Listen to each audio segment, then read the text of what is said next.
சாயங்காலம் சாயும் நேரத்தில் தோழி போல மாறுவேன்.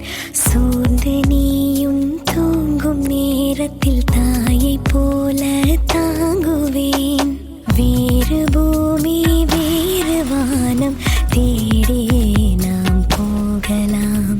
சேர்த்து வைத்த ஆசையாவும் சேர்ந்து நாம் அங்கு பேசலாம்.